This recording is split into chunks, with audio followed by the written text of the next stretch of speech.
Hi, this is Scott Patsko. I'm here with Robert Rozboril and Tim Bielik of the Northeast Ohio Media Group, and we're going to talk some high school football.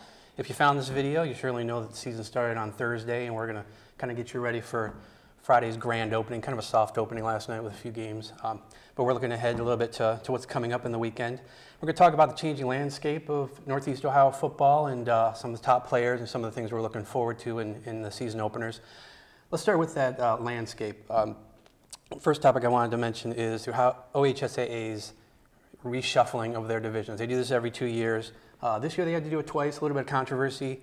But when everything was settled, I'm curious, what were your winners and losers in this whole process? Tim, we'll start with you. I'll start with the winner. I had Glenville winning because I look at the region there, and they stay in Region 4. They add Midview, but what they lose is they also lose several of the other teams that would have been their top challengers. Brecksville, Bedford, Mayfield, Nordonia, they're all in Region 3. So, plus depending on how Glenville finishes the season, they could be in a situation where they'd only have to face one of Avon or Midview in a potential regional final. So I think the Tar Bowlers are a bit of a winner here. How about your loser in this? The loser, I look at Division 4, Region 11. And it's not so much, anything that those teams did. I look at the top playoff contenders, teams like Holy Name, Keystone, Perry, and Streetsboro. But I look at who they got to face.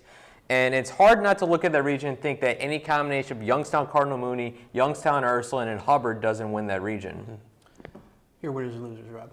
Well, I took a team approach to this topic. I think Hudson is a winner here. They dropped down to Division 2. Yeah. They're gonna, and they are still a team that can compete with Division 1 opponents. And now they're in a tough league with the Suburban. With Brecksville, Nordonia, Stowe, and everything like that. But any win that they score against a Division 1 opponent is big computer points for them. And they're definitely capable of getting those wins. As far as my loser, I got Aurora. They moved from Division 3 to Division 2, so now that makes them the smallest Division 2 team in the Suburban League. That's going to make for some some tough challenges, getting those points and really scoring that playoff berth. Yeah, I think a lot of people were surprised about Aurora. For me, my winner's Mogadore. They moved down to Division 7, 15 or 16 straight playoff appearances, something like that, I believe. And on top of that, Maria Stein, Marion Local. Do I have that right? Or that backwards? They moved up to Division 6, and they kind of ruled the small school teams. So the path, I think, got a little bit better for the Wildcats. The loser, I think, is any fan that wanted to see Midview and Benedictine play in the Division 3 playoffs. There was that month there where Midview was a Division 3 team, and before they got moved back up, and I think that was a matchup that a lot of people were looking forward to. All right, the divisions weren't the only thing that shuffled around. Conferences, a lot of new conferences. Some got dissolved. You had some that added teams and just kind of changed their whole makeup. Who are the winners and losers for you in that? When I look at the winner for Conference for Lemon, I look at Elyria Catholic. They move into the Great Lakes Conference, a conference where they're once again the smallest team. But when I look at the teams in this conference, I feel like they're the favorite with Bay and Rocky River, two teams from the Old West Shore that are moving into the GLC to be the biggest challengers. Now, again, the size is, another obstacle that EC's had to overcome in the past, but it's different because they're not facing Avon, they're not facing Midview, they don't have to see DeMario McCall this season, so they have a little bit of an easier road to win the conference, and because they're playing bigger schools, they got a chance for more computer points to get into the playoffs in Division 5. And when I look at loser, I got to go with Berea Mid-Park, and it's got to be tough because they won the SWC last season. They're one of the surprise teams, but repeating is hard enough. You add in Avon and Midview and arguably the best player in the area, which we'll get to in a bit, DeMario McCall, one of those contenders. The road to repeating just gets so much tougher for them, and adding the fact that they lost to Midview last year, that's 3 of the top 11 teams in our area. If you look at our poll, 3 of the top 11 are in the SWC. Berea Mid-Park is that 3rd team. Yeah, it's like an entirely new conference. How about you, your winners and losers? Well, I've got winner as Highland. They in the Suburban League, with all the changes that have gone on there, it goes to 2 divisions now, and Highland finds themselves in the American division, where their biggest competitor is Aurora, which I said previously, they're going to have a tough time being the smallest Division 2 team. Other than that, they seem to have that division, locked up. I think You know, I mean, they don't have to be in the national division with Nordonia, Hudson, Stowe, which is stacked. So I really think that they made out with that. The loser, I'm going to say Crestwood. They were the Metro Division champions last year. Now they have to contend with Mogadore over in the county division of the Portage Trail Conference, which is going to be a very tough road. Mogadore definitely favored to make the state playoffs this year. My winners and losers, I really kind of stole mine. Elyria Catholic, I think, and really maybe the entire conference, the Great Lakes Conference, the teams kind of escaped and got themselves into better situations, I think. The Parma schools leaving Northeast Ohio, EC, Rocky River, Bay leaving the West Shore, and kind of forming this new thing. I think it's a better situation for everybody. As far as the losers go, I think Medina joining the Greater Cleveland Conference. If I had to pick a conference to kind of turn things around in, that might not be it. You got Brunswick, Mentor, Solon, Elyria, who were all in the playoffs last year. You got Strongsville, who's been knocking on the door the last 2 years. I think that might be a tough situation to kind of rebound from what was a 2-win season last year.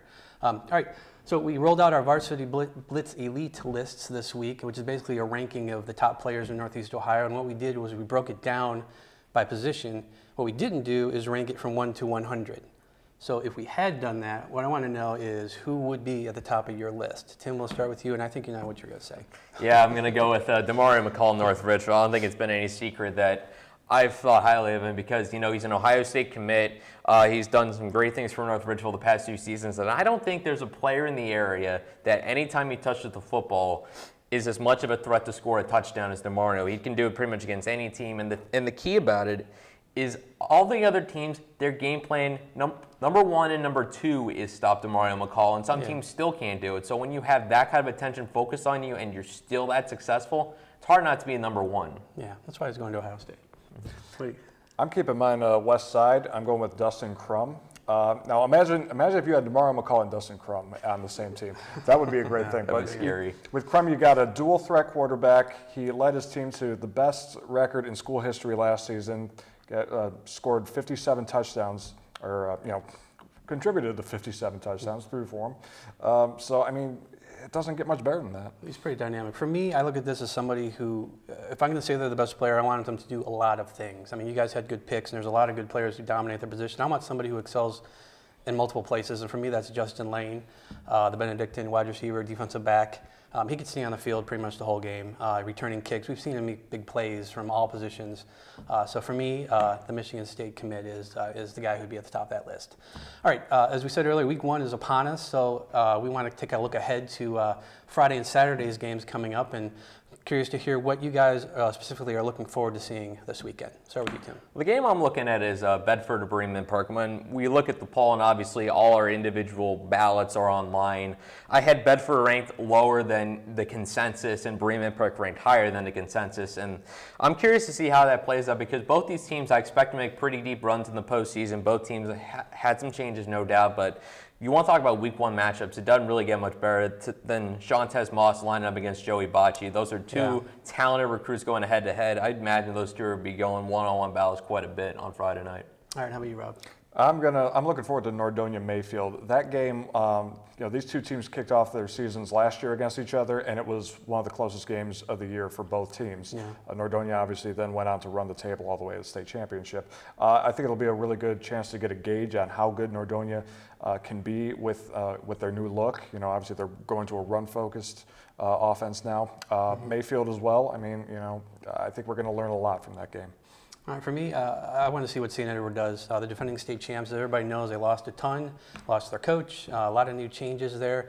They have a lot of good players to build a core around, but they have a brutal schedule. They open up with Gilman, which is one of the best teams in Maryland. I know Maryland's not what you think of a football powerhouse, but they do show up in a few national preseason polls, have a handful of Division I recruits, and it's really a big test for a St. Edward team that has looked really impressive in the preseason.